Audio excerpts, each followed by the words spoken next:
بسم اللہ الرحمن الرحیم۔ اور پھر خود حضرت خواجہ عبد المطلب کعبہ کے دروازہ کی زنجیر پکڑ کر کہنے لگے، اے پروردگار، تیرے سوا ان کے مقابلے میں کسی سے امید نہیں رکھتا۔ پروردگار، اپنے حرم کو ان سے محفوظ رکھ، اس گھر کا دشمن تیرا دشمن ہے، اپنی بستی کو اجاڑنے سے ان کو روک دے۔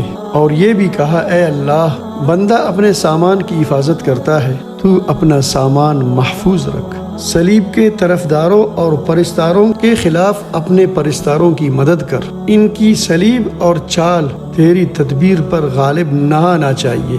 تیرے خادموں کو گرفتار کرنے کے لیے اپنے ملک کے سیال لشکر اور آتیوں کو کھینچ کر لائے ہیں۔ انہوں نے اپنی چال کے ساتھ نادانی کی وجہ سے تیرے حرم کو تباہ کرنے کا ارادہ کیا ہے اور تیرے جلال کا خوف نہیں کیا۔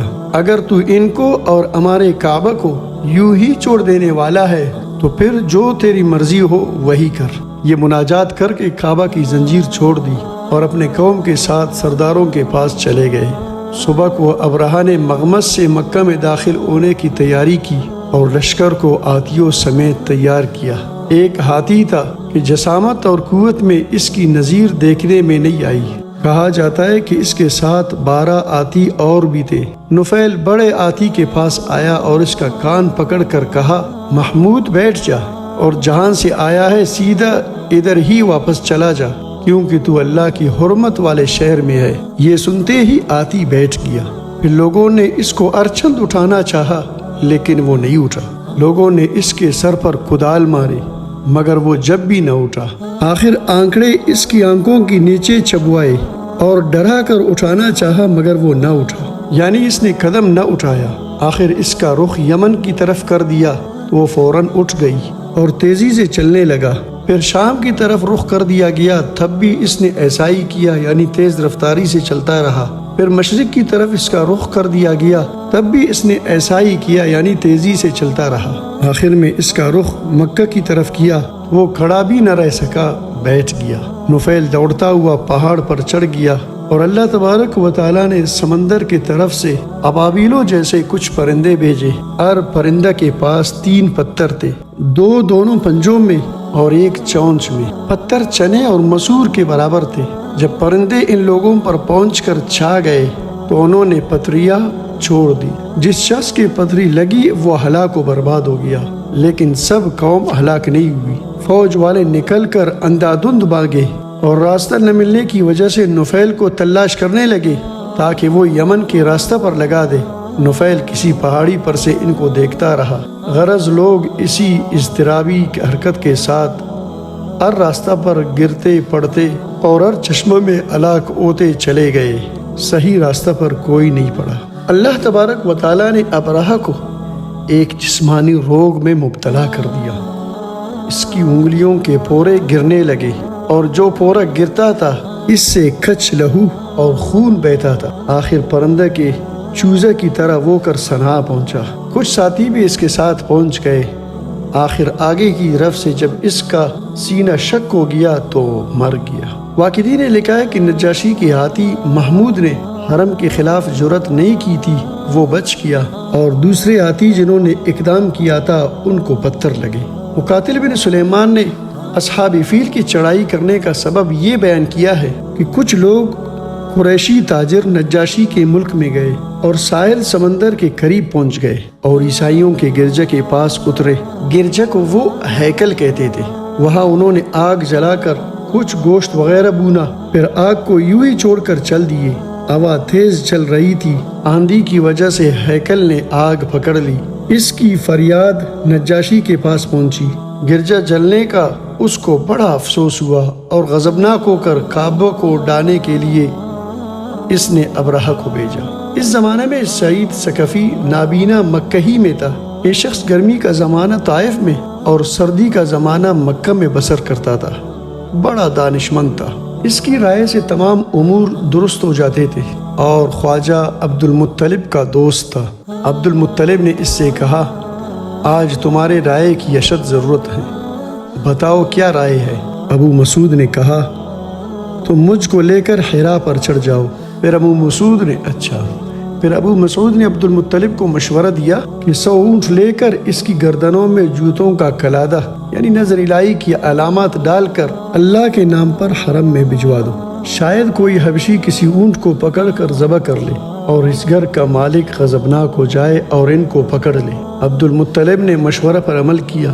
ان لوگوں نے ان اونٹوں کو پکڑ کر کسی پر لدان کیا اور کسی کو کھانے کے لیے ذبح کیا۔ عبد المطلب نے اس کے بعد دعا کرنے لگے اور ابو مسعود نے کہا اس گھر کا مالک خود اس کی حفاظت کرے گا۔ تبہ شاہ یمن، تبہ یمن کے ہر بادشاہ کا لقب تھا، جیسے کہ مصر کے ہر بادشاہ کو فرعون کہا جاتا تھا۔ بیت اللہ کے سین میں داخل ہو کر عمارت کو ڈھانے کا ارادہ کر چکا تھا، مگر اللہ تبارک و تعالیٰ نے اس کو روک دیا اور مصیبت میں مبتلا کر دیا۔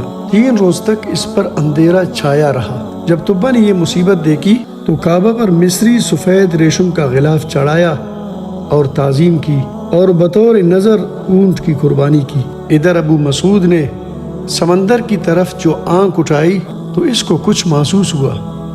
اس نے عبد المطلب سے کہا سمندر کی طرف تو دیکھو۔ عبد المطلب نے دیکھا اور بولے مجھے تو سفید پرندے نظر آ رہے ہیں جو سمندر کے کنارے سے اٹھے ہیں۔ ابو مسعود نے کہا ذرا نظر اٹھا کر دیکھو ان کی قرارگاہ کہاں ہے۔ عبد المطلب نے کہا یہ ہمارے سروں پر چکر کاٹ رہے ہیں۔ ابو مسعود نے کہا کیا تم ان کو پہچانتے ہو؟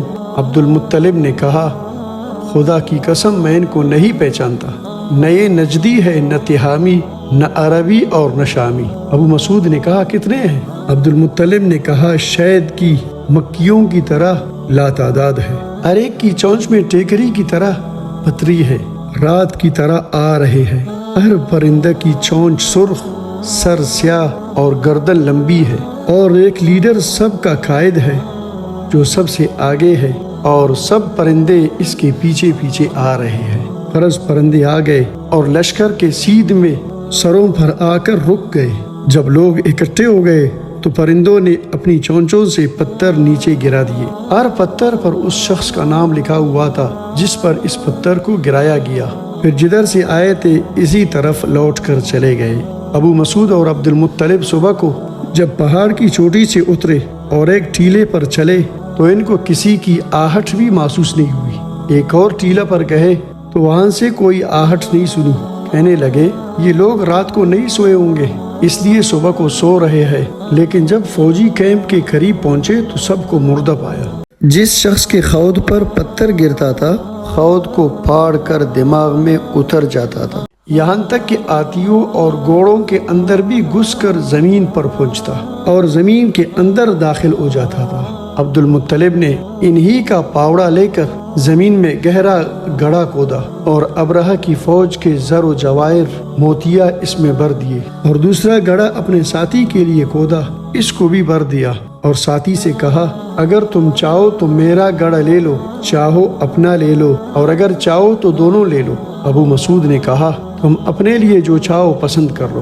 عبد المطلب نے کہا میں نے اپنے گڑھے میں سب سے اچھا سامان بھرنے میں کمی نہیں کی تھی، مگر اب وہ تمہارا ہے۔ الحاصل دونوں میں سے ہر ایک اپنے اپنے گڑھے پر بیٹھ گیا۔ پھر عبد المطلب نے آواز دے کر لوگوں کو واپس بلایا اور لوگوں نے واپس آ کر بقیہ مال پر قبضہ کر لیا اور کل مال اٹھا بھی نہ سکے۔ اسی مال کی وجہ سے عبد المطلب قریش کے سردار ہو گئے اور قریش نے اپنی قیادت ان کو سپرد کر دی۔ ابو مسعود اور عبد المطلب ہمیشہ اپنے اپنے گھروں میں اسی مال کے سبب خوشحال رہے، اور اللہ تبارک و تعالیٰ نے اصحاب فیل کو کعبہ سے دفع کر دیا۔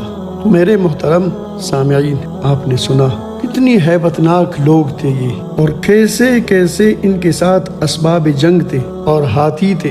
تمام دنیاوی اسباب ہونے کے باوجود جب وہ مکہ پر اللہ کے شاعر پر حملہ آور ہوئے تو اللہ رب العزت نے ان کو کیسے نیست و نابود کر دیا۔ اور اگر ہم بھی انہی ابرہہ کے پیروکار بنیں گے، ان کی طرح لوگوں پر ظلم و زیادتی کریں گے، تو رب کریم ہمیں بھی پکڑ سکتا ہے۔ لیکن رب کریم آقا دو جہاں فدا و ابی و امی صلی اللہ علیہ وسلم کی اس دعا کی بدولت جو آپ نے کہا تھا اللہ میری امت کو ایک دفعہ ہلاک نہیں کرنا، اسی کی وجہ سے ہم بچ رہے ہیں۔ اللہ رب العزت سے دعا ہے کہ رب کریم ہمیں ان قصوں سے عبرت حاصل کرنے کی توفیق عطا فرمائے۔